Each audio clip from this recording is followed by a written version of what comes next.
All right, welcome to the Tragedy+Time podcast. Well, is this really a podcast? I'm not really sure. This is life. So, what is our topic here today, Will? Today we're discussing the sad clown paradox, I believe. Yeah, what is that? Jeez, I mean, I do know what it is. I think it's just I'm sad and I try to be funny to cover up for it, right? Well, I think it was. Is it based off of a Robin Williams quote or a Robin Williams joke? That's a good question. Let me. So somewhere in my mind, because Robin Williams would do a joke about a clown named Pagliaccio or Pagolini, or it was a clown named Panini. And so a man goes to the doctor, goes to a therapist, says, "Doc, I'm depressed. No matter what I do, I feel sad. I have no purpose in life." And the doc says, "Okay, well, what you got to do is go see this famous clown here tonight, and he'll cheer you right up. He'll crack jokes. He'll make you laugh so hard that you'll never feel bad ever again. His name is Pagolini." And then the patient says, "But doc, I am Pagolini." And then the audience is like, "Oh, wow, he's sad himself. What a paradox." And then one of the other doctors comes in. You have two doctors, two docs, hence the pair of docs.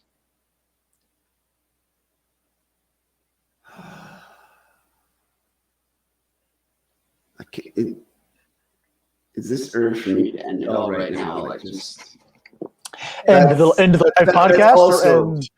What are you about to end, Tyson? It's a great question, honestly.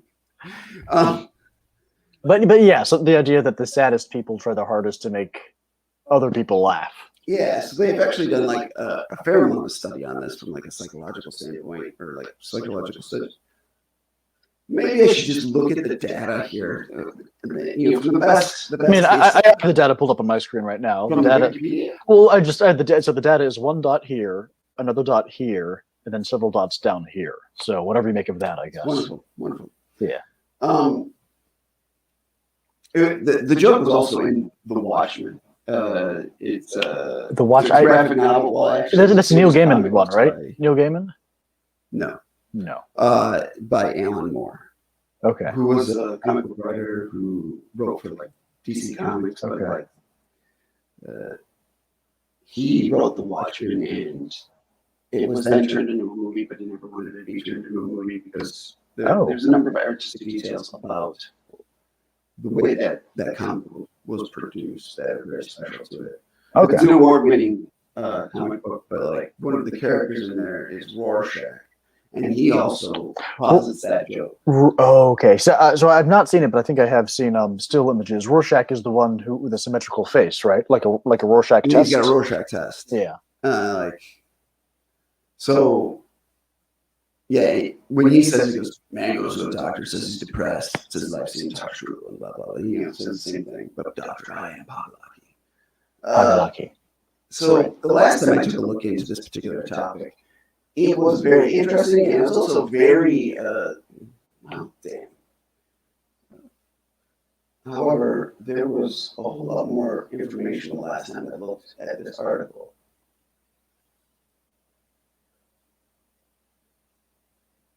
So maybe I didn't look at this particular one. Well, I'm so well prepared tonight. Isn't it amazing?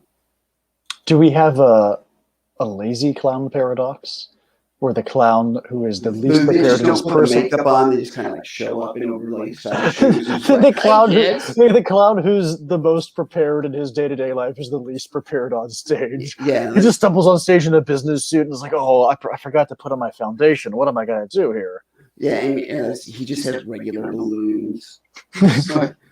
Just regular balloons. Everything's a circular shaped animal. Today we're going to do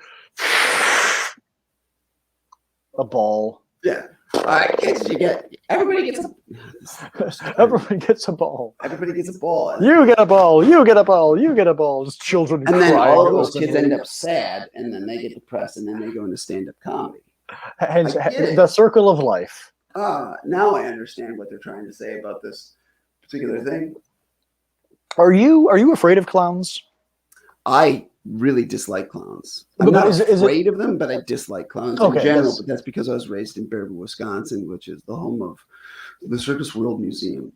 And so there was a lot of circus stuff in my upbringing, a lot of circus motif, in the town in general. Okay. And I generally have a strong distaste for the circus ever since I dated well, I can't say her name, but basically she fucked a carny, or rather one of the people at the circus. That was the beginning of Tyson being cheated on. I thought you were going to say that was the beginning of. No, okay, no, that's okay. Also the beginning of the Depression, but that all happened when I was 14. That's what caused the Great Depression, 1920. Your girlfriend and a carnival worker. Yeah, she was it crashed the stock market. I'm not afraid of clowns, and neither. I mean, I guess I understand why people are repulsed by them. The few times that I've been to circuses or circus-like events, I don't think that I disliked or feared clowns. I was annoyed by them, I guess.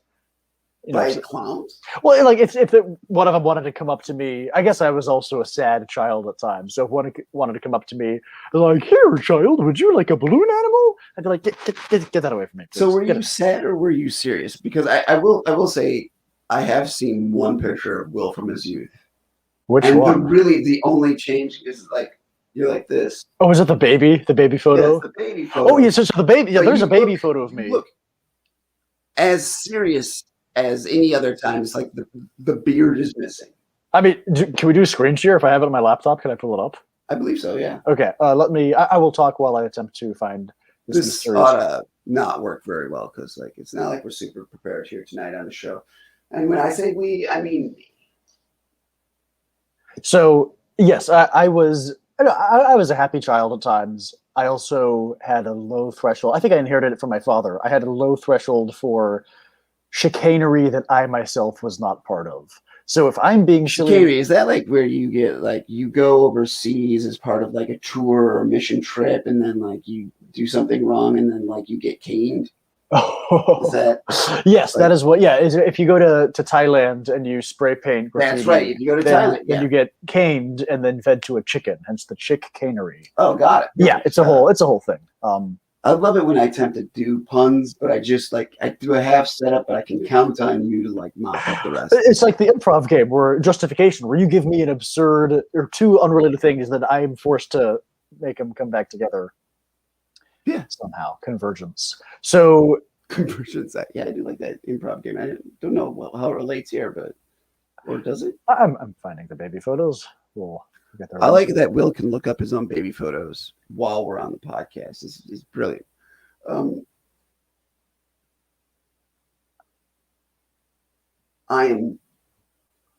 in the grips of inner turmoil because the last time I looked at this article, there were multiple sections that were just beautifully written, and they're no longer there. Okay, so I don't have the baby photo you are thinking of with where I'm sort of glaring at the glare. Yeah, the steely glare of. I have some happy baby just photos. We can look through these baby photos and just sort of roast me if you want. I think that's a great idea. We should turn the show into looking at Will's baby photos. Look, I know you're saying that sarcastically. I know you're saying that sarcastically, but I'm also going to do it. Screen sharing is easiest with two monitors. It works best on a good computer. It's best on a good computer. And Will's going to use screen sharing with his this ought to go well. And this is when Will just blips off the screen. Blips off the screen. Also something that can happen with the sad clown paradox. That is the most ham-handed reference to suicide I think I've ever made. And I think that we're probably okay. Here we go. At this exact moment. No, we're not going to be canceled. Okay, so you should be seeing. I'm going to add this to the stream. Oh, look, baby Will A. Is that when you do sequential things? You go alphabetically. Yeah. I mean, baby Will. Okay, so this is me. As you can see, I'm very happy. That's my face. I'm being all giggly and goofy. Exactly. That's why you were still being breastfed. Yikes. I mean, technically true. So this is me when I am not seeing a clown. This is me when my parents are asking me, "Hey, Will, do you want to be the center of your attention for the rest of your life?" And I'm like, because it's a very appealing notion to me. Perfect. Here is me when I have just barely, okay, so 7 days old. And so, as you can see, I am not feeling it at all. I have just been informed that reality is going to be a thing I'm going to have to endure for several decades, at least 2 or 3. And I am very, very disgruntled with that notion. Yeah, I mean, when it comes to infants, they never ask to be born. No. I was. That's my main problem with my mom. Oof! Yikes! Well, wow. I'm definitely delivering on the sadness. Yeah. The sad. There's not much of a paradox tonight. Yeah, it's just sad. This is the sad, and then that's the clown. Is there a sad clown reality? It's working. Yeah. It's working. This is me being just completely astounded by the fact that your parents didn't know how to tone down a flash. Yes, exactly. Look at that. They're like, let's light up his retinas and just destroy his vision for later on in life. But you got it back. I got it back. Yeah. I got it. This baby photo looks the least like me. This is they're very heavy on the blue eyes, and I look like who's that actor that looks like me? There's an actor that looks like you. Well, looks like baby me. And then here, so this is a very ironic photo. This is my father's doing. So it's like, ha ha ha. Will has a copy of the Wall Street Journal with a red pen. Will is wearing my glasses. You're already proofreading. I am proofreading the Wall Street Journal. I'm making corrections. I'm circling the part where the stocks go up, and then writing a sad face where the stocks go down. Ooh, boo!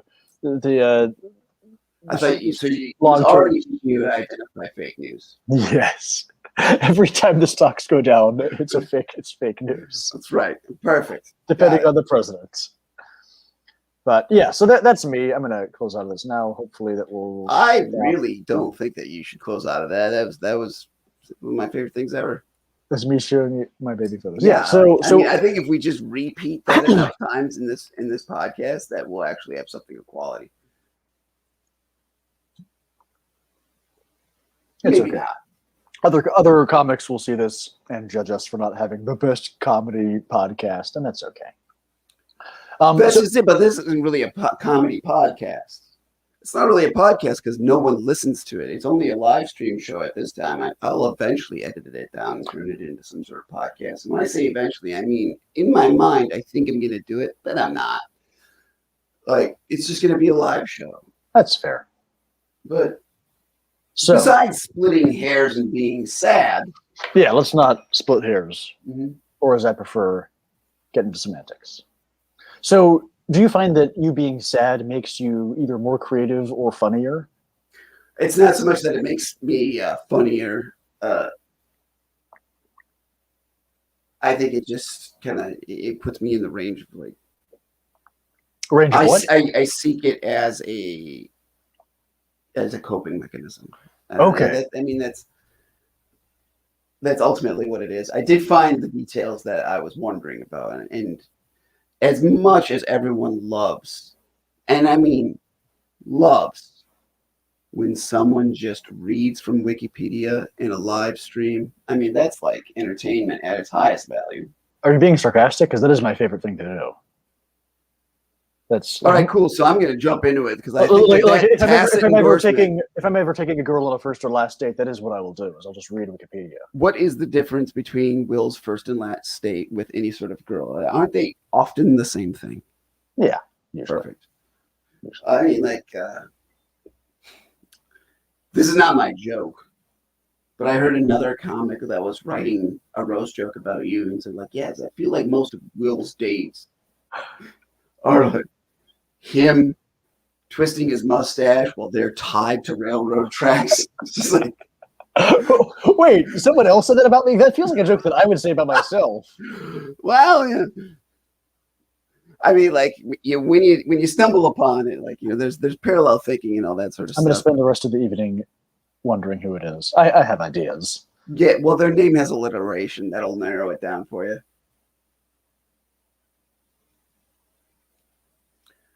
Anyways, all right. So, like, here's one of the things that I found that was kind of interesting with the sad clown paradox. From the greatest source of all sources, it's definitely not fake news, is the family relations section of Oh, Wikipedia. interesting. It says relationships formed with family members are key in adolescent development. Now, right off the bat, I got to argue that point, but we'll just kind of let that slide for now. It's like particularly for future satisfaction in life. Studies have shown that comedic performers tend to be raised in distant, somewhat disjointed family settings characterized by family animosity. I mean, yeah, that I would say that is true for a lot of the comics that we know. I mean, Yeah. it's also half their act is joking about how, messed up their, oh, my mom, my dad, So like the names of the people who ran the study, who I'm not going to say their names because I'm going to butcher it's what is it, Parasinos and Titler. I went back immediately on what I said. That's all right. The Greek? These fellows Greek? Yeah, because that's where clowns started, right? That's the source of stand up. It was a Greek art. I guess that they had some. So I'm going way back to high school. I think that you're going way back to high school when the Greeks would put on comedies, or not even comedies, but just sort of like goofy public shows. They would have large noses as part of their mask. They'd put on like a fake large nose to represent other cultures. The Greeks were a little racist. It's okay. They're like, we're barbarians. We don't speak. I thought it was just because like there was an association between nose and dick size, and like every actor's like, hey, ladies, guess what we're gonna have? Also, well, I will also. Who can actually pronounce the way that he spells his name? Goram Kusurn. Yeah. That was a comment. This is my Uncle Gorham. Pleased to meet you. Uncle Gorham. Right. Thank you for supporting me more than either of my parents did. So it's funny that you mentioned the correlation between nose size and the other size, because the nose prosthetic was not the only prosthetic that those clowns would wear. Or so they wore a prosthetic head on their real head. Yes. So they would also. This is going to the illustrations in my high school Greek textbook. Wow, you had illustrations in your high school Greek textbook. Well, I drew them myself. That makes sense. Yeah. Well, which is obviously why there's such an obsession with like prosthetics. Anyways, I feel like that is a very loose association. No one's going to understand but me. So we're just going to move on. Aesthetics, both poetics and ethics. Yeah. So like it said they go on and it says that this family distance caused individuals to identify as victims of neglect and hence associate as an alienated group. The sad clown paradox can evolve from these incohesive environments from a young age, where a child desires social contact using humor to obtain intimacy and somewhat relate to others from a distance. I love that. Somewhat relate to others from a distance. That's basically what stand-up comedy exactly is. Yeah. You're on stage. It's a one-way conversation. There is distance and maybe yeah. Or I just described my act. Well, so it's weird because this article is applicable to a lot of comics that we know. Of course. But I would say that I am a glaring exception. Like, you have met half of my parents. Like, I am not the product of neglect. If anything, the pendulum swings the other way, and I suffer from too much love and affection and too much constant building up of my self-esteem. I would definitely say that your mother loved you more than she ought to have. Yeah, more than she ought to have. Ought of the apostrophe VE. So I always liked being funny growing up because my dad was funny. My dad had a very sarcastic sense of humor, and not just in the normal dad jokes, like puns and silly references. Like other kids would tell me, "Hey, make your dad be funny for us." And so my dad was sort of like the clown, and I was his agent. I was like, "All right, Dad, go out there. Tell your really ironic knock joke that had Timmy and Pete and Tyler laughing so hard the other day at my birthday party." And so your dad crushes with audiences that are 30 years younger than he is? Yeah, basically. I mean, as long as you know your audience. Oh, right? it wasn't just people my age. Like whenever we were going on school trips, it was also people younger than you. The other chaperones would tell me how funny my dad was. And not you. I mean, I was a 10-year-old. What hot takes am I going to have on a Native American heritage site? But like my dad had all sorts of funny comments, and Your dad had a bunch of funny comics about a Native American heritage site. well, that's not wow. That's not what he called them. But Okay. anyways, but yeah, so other chaperones, would be hanging out at the school and like, oh man, your dad was so funny on that trip. He had me laughing with the thing he said about, the animal at the zoo or whatever. And so growing up, I always knew, I mean, from personal experience, I knew my dad was funny. And then everyone else was constantly telling me how funny my dad was.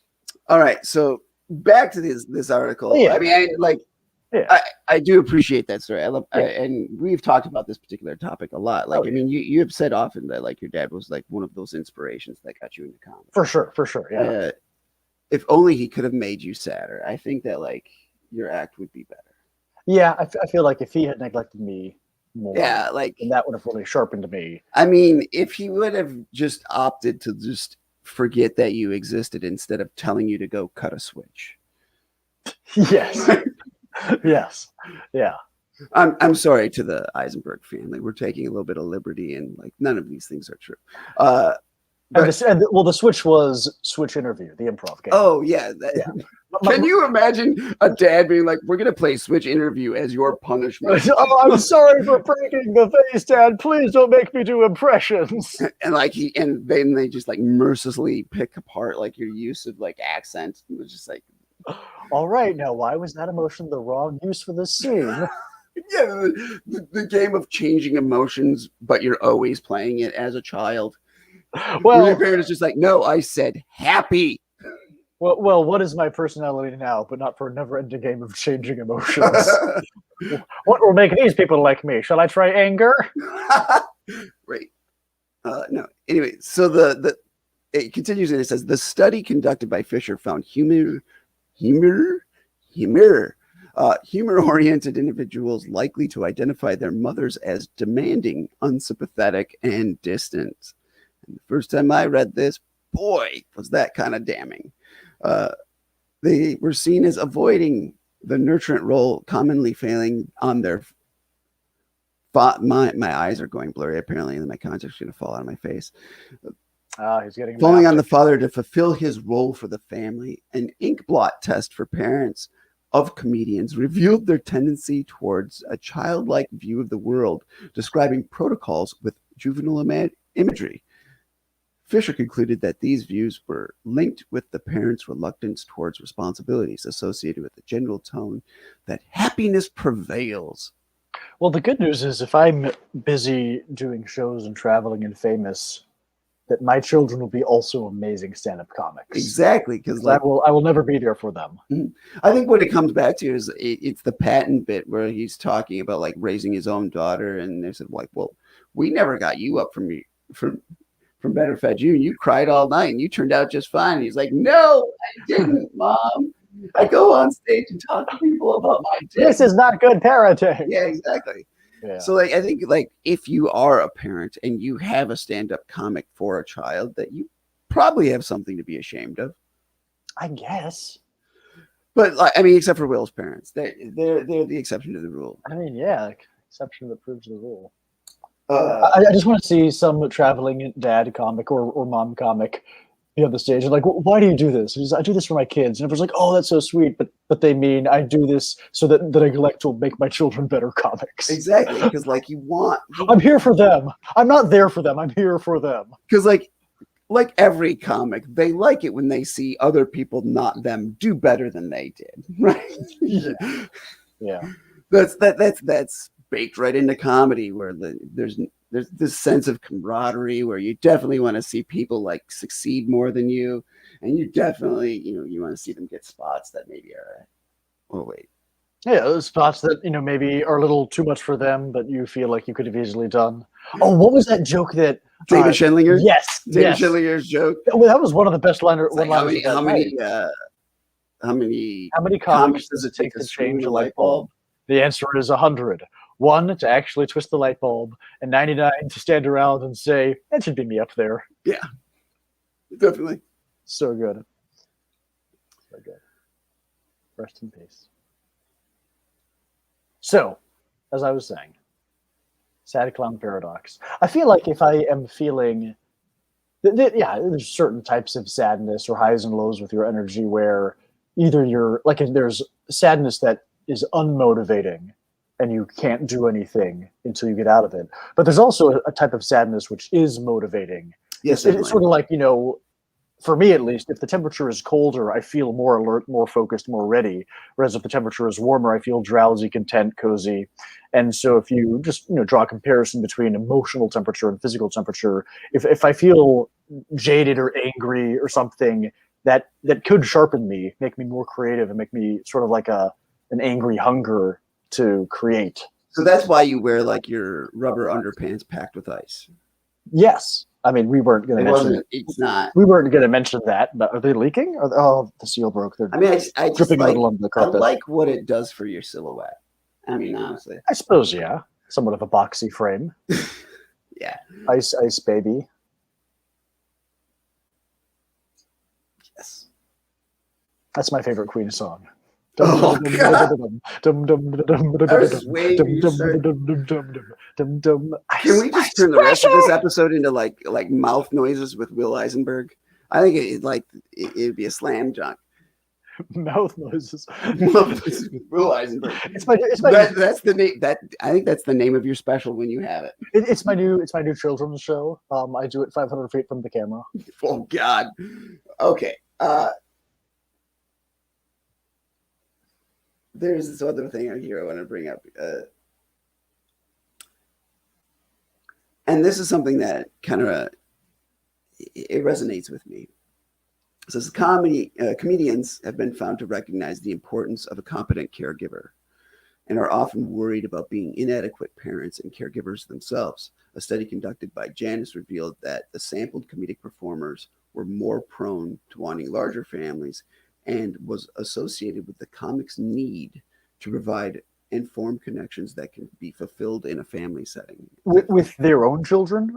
Yeah, like they're trying to right the wrongs that were done in their case. And like I can tell you when I first was a young married man was thinking that like things were just for some reason going to go well. Yeah. I was like, I wanted to have a large family. And I very much was like, I'm going to be this great dad. But like what I thought a good dad was also wildly different. And now that I am a father, I have one child, and wow, I really hope I don't have any more. And so does she. Like my daughter, like case in point, like just like 2 years ago, we're driving in the car, come home, and before we get out of the car, she's like, Dad, do you think that you're ever gonna have any other kids? And I was like, why are you asking me that? She's like, well, I don't really want any siblings. And I was like, no, I don't think I'm gonna ever have any kids. And she like takes the sigh of relief. And then I stop and I ask her, I'm like, have you asked your mom that? She's like, oh no, I don't need to ask her that. I was like, she knew the one to mess up would have been me. So I mean, it's weird when your then 10-year-old daughter is like, hey, you know where the condoms are? Like they're in the drawer, but your 10-year-old daughter teaching you the facts of life. Yeah. She's like, that making more of us has repercussions that you may not want for the environment and society and me personally. Yeah, exactly. She's like, this is, I mean, it's like that Onion article where 11-year-old boy thinks it finally time to have uninformed sex talk with 9-year-old cousin. Now that you're 9, I think it's time that you got all the completely mismatched facts from me, an authority on the subject. Definitely. But I mean, so there was some of that, but there's also like, moving back to the main point, being a father is, of course, very important to me. And one of the things that does drive me often is this drive. I don't want to make the same mistakes that I perceive that my parents made. I want to do it differently. I'm obviously just making different mistakes. Making better mistakes. Well, I mean, hopefully, right? That's the goal. Like they can come out with more difficult to fix complex issues. No, I took that the wrong way. But I do feel that as an immense pressure, and I don't know all that many other comics that are parents, but I do feel like I should probably like canvas that group. Yeah, I would be most curious to find out the age range of the comics that they sampled, because I mean, so many comedians my age having children is the last thing on their plate right now. So the people that they sampled were working comedic performers, which typically will skew older because, I mean, let's face it, it takes kind of a long time to like break into an echelon of performance art, especially stand-up comedy. Like it takes a long time to work your way up. Yeah, unless you just, I mean, Taylor Tomlinson's obviously like. Then there are a few exceptions. There are people younger than I am who have already, struck gold right away and shot right to the top. And I bet you that you with that beard talking about your age and striking gold seems kind of like a little on the nose, Will. Like, I mean, in my day, it was very hard to strike gold. You had you look like the guy at a stream with a pan, like shaking it back and forth, like, really, I'm looking for gold, but you're just like talking to yourself. Just talking to the pan. Just talking to the pan. Oh, pan. You're just running bits to the pan. Please don't be a cruel lover tonight, Pan. Oh my God. No, I don't use a pan. I sift. I use a dumpster. I just shaking a dumpster. Yeah. Oh, don't be a cold lover tonight, dumpster. Don't give me the cold shoulder like you did yesterday. Yesterday. Yeah. Oh, a chair. As we were saying. I'm just checking one of these other things. There was another particular. Oh, this is one of the things I love about Wikipedia is like once a source gets put in there, editing that source back out is not always like done the most proactively. And here's my proof. It says humor provides the ability to assert control and invincibility in a situation, revealed by Bill Cosby. You can survive anything if you can find humor in it. Oh, How many times do you think he said that after? You can really laugh this off. I mean, oh God!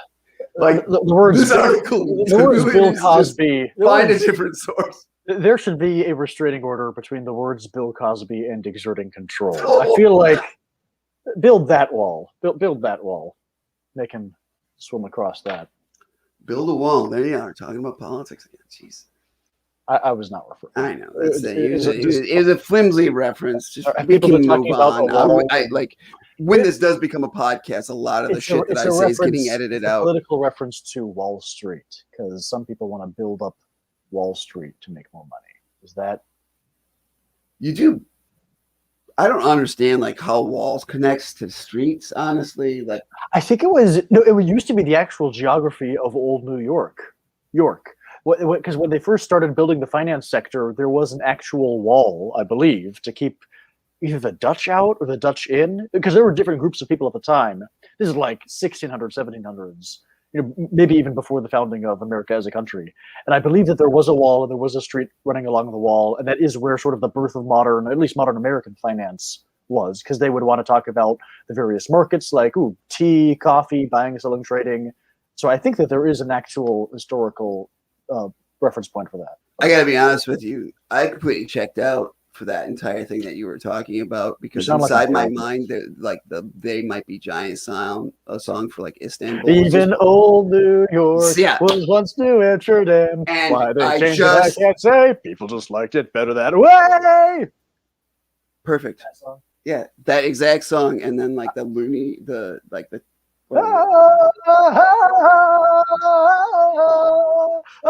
Istanbul. Do you want me to? I can sing the whole thing if you want me to. I'm just sitting here enjoying it. Can't you tell?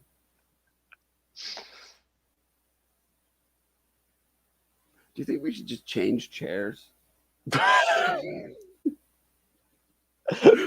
And headphones. Yeah, it's just like, yeah, here we go. We'll see. Like, I know that you can do a good impersonation of me and that I can't come anywhere near to doing one of you. Well, have you ever tried an impersonation of me sober? No. Fair point.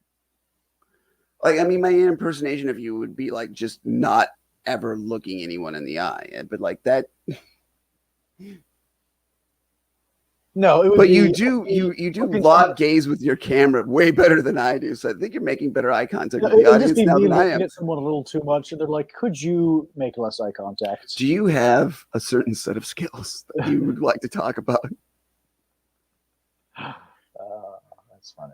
That's funny. Love a gold. Like, how many times have you done a Liam Neeson impression on a stand-up stage? I mean, I did just that one show. I don't think I've done. Like, I don't have a bit where I do a parody of that line. I have a very particular set of skills. I don't do that line in my stand-up. I did do, like, for a Halloween show, I did Liam Neeson one year and William Shakespeare the next year. But which one did you like doing better? I mean, like, seriously, like, I'm asking a gay sex question. If you had to have sex with Liam Neeson or William Shakespeare, who do you think would be the better lay? So the sad clown paradox is interesting for several reasons. One of all is the juxtaposition between the desire to make other people laugh, but the inner pain and sadness and depression that one might feel. Like, you would not typically expect those. It would be like if someone had a broken leg and the only thing they did in life was fix other people's legs. I'm like, so lonely. I suppose you could have a doctor who had, like, their origin story was, oh, I have health problems. I know a girl from my high school who... Wait, you had girls in your high school? They allowed girls in my hometown, yeah. They allowed girls in your hometown? Oh, no, we had plenty of girls. We had less girls than the average hometown, or I would say they were girls for not as long. Girlhood typically ended around 15 or 16, then they were married off. So the average age of a girl was younger, if that makes sense. So one of the gals from my hometown, she did have health issues when she was a littler girl, and she now works as a nurse. Are you trying to say that she's got a weight problem now, or just younger? Just because I was talking about how girls are on average littler or younger, but then it's the whole younger. Youngest. The point is, we have the audience members are walking around and dry heaving. And now this girl, this lady, she's 16 now. This old crone of an 18-year-old is working at this very same hospital that once cured her. And so the point of the story is that women can do science, even though my hometown believes in neither women nor science. I mean, honestly, why would you want to believe in anything, really? That's why they let women do science, is because they don't think science. Wow. Like, I mean, you're into witchcraft anyway. Might as well give you a scalpel and a syringe because they don't work either.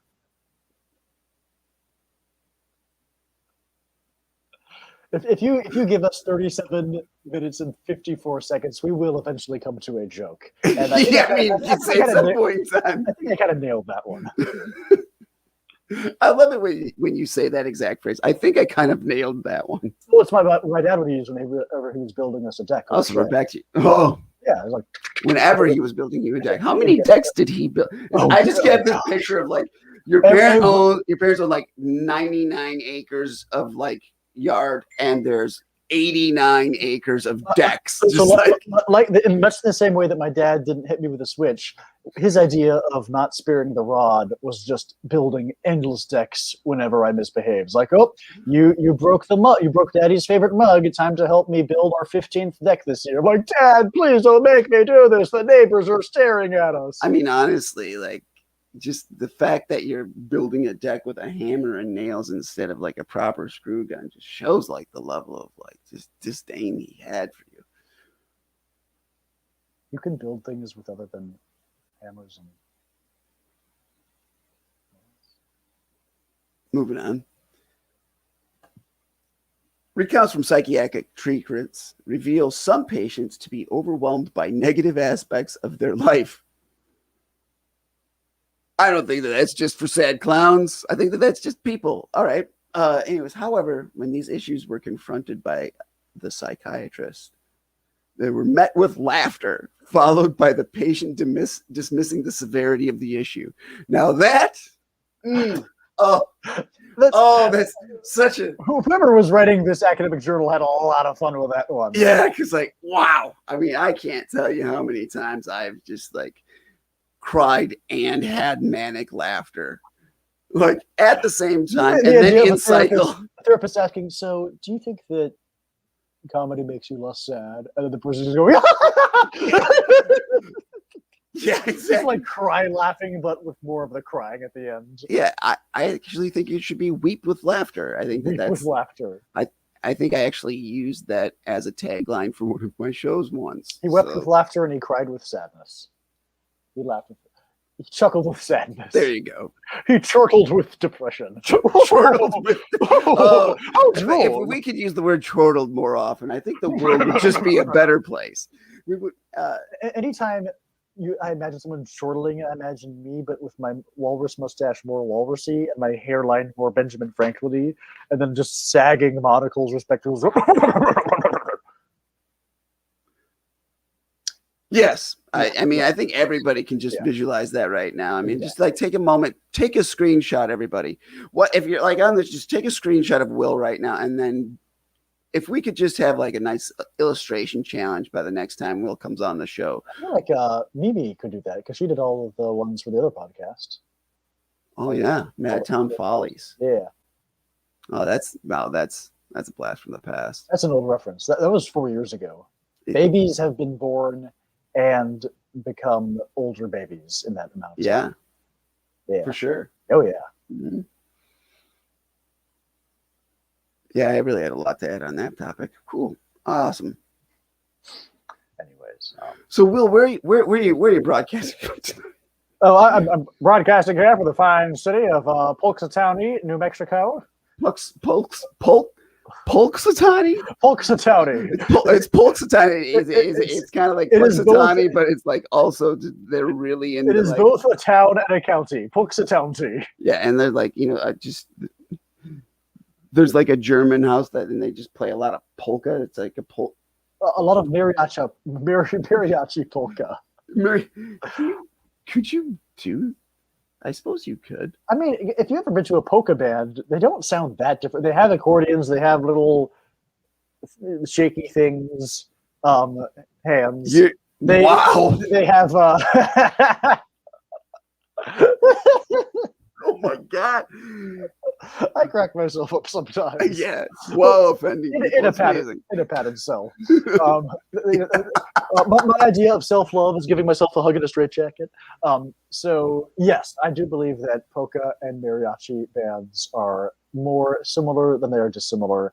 And really, that was the whole premise of World War I, is that Germany wanted Mexico to fight with them against the Americans. And so the intersection of mariachi and polka music really represents what could have been. You know, what could have been. Welcome, German soldiers. Yeah. Got it. Perfect. Makes total sense. Yeah. Where are we at here? Like, how long have we been broadcasting? There's this giant button that says 43. I feel like we've had. Wow. I feel like minutes 35 to 43 have been top notch. I'll agree with you. How that's all. I have been awake for about 36 hours straight. So that might have something to do with my higher level of distractibility and the fact that my eyes are glazing over while I try to read the screen. I mean, shortly before we came on, I'd been sleeping for that same amount of time. Do you think there could be a relation between the two? Do you think that like we're kind of like the same person? Like I'm just like a figment of your dreams? Oh my gosh. That would be amazing. Daytime Will and nighttime Will. We're the same person, but we don't know it. We call it nightclub because one of us is always doing something else while the other's sleeping. Yeah, it makes total sense. Because, like, I mean, if I were to stay up long enough, I think I would hallucinate that I have a friend like you. Because I mean, I clearly don't have a friend, but I would if I hallucinated that I had a friend. It would be one like you. Ideal time for me to just like end out of the chat. Just go on. Perfect. Yeah, and this has been Tragedy plus Time. Oh, just a second. Are you literally yawning? I mean, I'm sighing. It's like I'm not yawning from tiredness. I'm like yawning like, oh, I'm gonna stretch my face. I just want to go to sleep so bad. One time in my high school, Just the one. Only the one. There was only one time, and it didn't count very high. And one of my classmates was yawning, and the teacher called him out. He's like, are you yawning, student? And the student said, no, I'm stretching my face, which is like, honestly, like this line from our peanut gallery from Chris Black. They're like, that's terrifying. That could be said literally about any point of this fucking show. In reference to what does Fenn possibly mean? Is he talking about the very beginning with the relationship between me and my mom, or you and the Wikipedia article, or the relationship between me and a Wikipedia article? That encapsulates so much about who I am. Very fraught and. It's like, well, I read that Wikipedia article all night long. It's like, well, I could apply for a job, or I could spend 5 hours on Wikipedia and understand buoyancy and why no one loves me. Hey, Wikipedia, show me your footnotes. Wow. Okay, well. You said that with the cadence of the joke. You know, the first time I heard the word cadence was in relation to everyone talking to me about how I talk on stage. It's like, you have a very distinct cadence. Now also, please get away from me. But no, seriously, because when I first came to, and I guess I still have that cadence now, I do speak with proper enunciation. But it was, I think, a lot more noticeable when I first started doing comedy because I wanted everyone to hear my jokes so that they could, laugh at them. And so everyone else, I guess, just picked up on the fact that I had a very, distinct way of, what was Rory's joke? He said that Will constantly sounds like he's auditioning alliteration. He says that Will constantly sounds like he is auditioning for a play, ha ha ha, and the play is Oedipus Rex. I told that joke to my parents, and they laughed very hard at it. That's a great joke. Yeah, it's very good. Like, I feel like when you started comedy that if someone were to write down everything that you said, that they just then took like a handful of commas and just threw it at the page, that would kind of cover what you had for a cadence. I guess. Because you would pause at kind of interesting. Should I just read some of my old 2017 material? Oh, I don't know how it could make the podcast work. I remember at the beginning of the pandemic, it was the first and only online open mic that you and I did. Dude, I fucking died listening. Well, yeah, because you were the only one that I knew really who was there. And so I just decided, what if I did all my 2017 material that Tyson and I kind of wrote and workshop together. And so I just did a whole bunch of randomly absurd jokes that only you understood. And so you had fun. It's fantastic. Yeah. It is one of the more interesting aspects of our relationship is that there are moments where we're specifically making jokes that only the other person will laugh at. Yeah. Is that in any way healthy? Yeah, inside jokes, of course. I'd love to be part of one someday. I think that having some sort of a shared... That's why you have jokes just for yourself. Yes, inside the closet of my mind.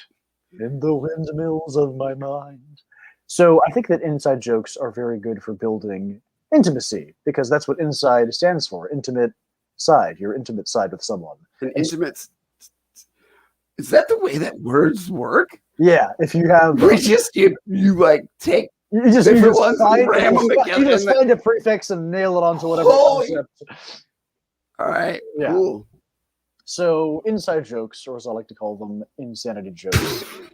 Okay, great. Insidious side... Insidious side jokes? Insidious side? Insidious sideline jokes. We are getting... off topic. It's a way to build intimacy with someone. Insidious sideline. It does sound like comics watching other comics. It's the insidious sidelines. Yeah, we're the only sport where our cheerleaders are also the other team. Yeah. Hey, Bill, that's very apropos. Yeah. Anyways, that was my favorite Greek play, actually, the Tragedy of Apropos. So where was I? That was also another perfect example of us only telling a joke that the other one would get, and then willfully not laughing, just throwing shit. So yeah, I think that having an inside joke with someone's a way to foster intimacy because it's a shared memory that only you two have, and it's not that it's always good to exclude people, but it is a way of sort of drawing sort of a private hedge, like, hey, this is one moment that we shared that no one else could really ever understand fully, even if you explain it to them. Right. At best, they're like, oh, okay, I get it. Yeah, is that kind of like when you have like one friend group with like several people in it? And then a smaller friend group with n-1 people in it, excluding you. Yeah, something like that. Yeah, I mean, I don't know where I've ever heard that before. Well, so I do that joke in my act where I say that I'm in this really great friend group of 5 people, and each of them are in the smaller friend group of 4 people without me. I think my favorite thing about that joke is like, I know who that's referencing. I mean, it's referencing all my friends. Yeah, exactly. I mean, I feel that everyone does relate to that in some way. Oh, for sure. I mean, were all my friends jumping off a bridge without me, that type of thing. Oh, God. That would really be my luck, is if all of my friends committed suicide without me. I would feel so left out. I know. They didn't even tag me in the posts. I mean, like, and out of the people who are broadcasting a desire to, like, you knew I was into it. I mean, come on. I listed it as one of my interests on social media, and I got banned twice.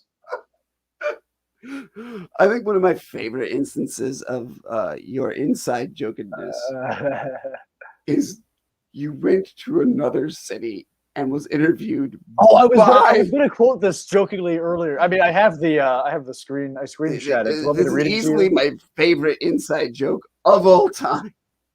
But like, there's no way we can even relate the details here because they're not going to get it without having to like really explain some other less pleasant details.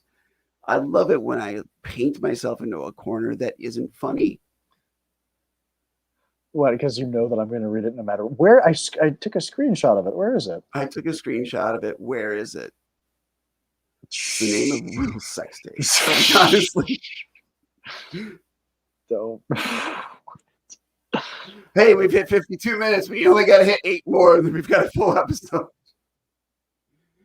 And this is where we're gonna like watch Will scroll. There we go. Okay. 8 minutes. As for his hometown's comedy culture, however, Isenberg, me, has nothing but good things to say of it. The city is full of great and trustworthy comics, many of whom have also become my good friends. You can always count on a Madison comic to be reliable and honest with money that you've invested in a comedy production. Getting to know these people, as well as seeing national headliners travel through Madison's Comedy on State, have inspired me to write and perform more.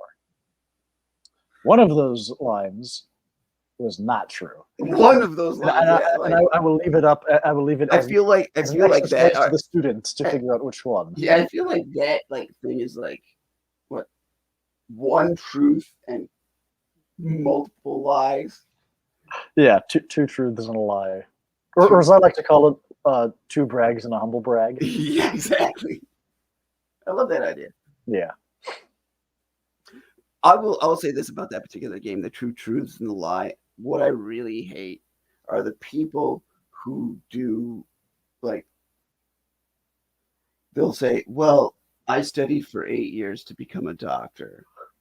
And then the truth is, it was 7.5. Yeah, it's such a fucking cop-out. If you've done that, well, so what is your ideal lie then? Like when you play 2 truths and a lie, do you have go-to truths and go 1 lie? Oh yeah, I have go-to truths, and then the lies, I just pick something innocuous that is believable and I say it. Yeah. I don't like mildly change something, so that they're like, I don't want to get like, hey guys, this is the ultimate test of whether or not you know me and how much of a bastard I can be with the technicality of like the truth of my life. Well, like, I do. So you would rather completely make up a lie, of course, from scratch? Because I find that the best lies are ones that are mostly believable. Well, yes, that's obviously, when you're trying to interface with friends and family, the lies you tell them should be mostly believable. And that is how news channels named after forest wildlife, canines, tend to do their things. It's also the way I made it through the first 7 years of my marriage. Oh, yikes. Oh, wow. Okay. I was like, I don't have a drinking problem. I have a drinking solution. Oh, where you joke about it as a way of getting it out. I mean, that's another interesting aspect of the sad clown paradox. It is. It's using humor not to necessarily cope with sadness, but to avoid being honest about a particular topic. Of course. Or as a corollary, being overly honest in one area as a way to distract from the fact that you're being very withdrawn about another. Like it's I would liken it to like a sleight of hand, like magician, right, using misdirection. Yeah, you're misdirected. Yeah, so yeah, you're very open in one life, joking about I drink a lot of booze, ha ha ha, and then to distract from the fact that you actually have whatever. Sense of self is not really intact. Yeah. Yeah, I'm all self. No, I'm all self. I'm all fish, no self. And on that note, I think we've covered everything that we even get it. Selfish. Selfish. All fish, no shelf. Oh, that's right. That's all right. fish, no self. Oh, that's a tongue twister right there. When the crab tried to commit suicide, people said, "Oh, well, that's shellfish." Really? I thought they said, "Oh, why do you have to be so crabby?" Oh, perfect. I love it. Well, we're going to forget that this hour existed. What's the difference between a lobster and a greyhound? And well, one's a mammal. No, oh gosh, no. How did this joke go? What's the difference between a really old greyhound facility and a greyhound facility? Oh, like a bus? And an overweight lobster. Okay, I don't know how the premise goes, but the punch. I don't know how the premise goes. But the best way to set up a joke of all time. But I forgot how it went. But here's how it goes. Let me tell you. The punchline is one's a crusty bus station and the other is a busty crustacean.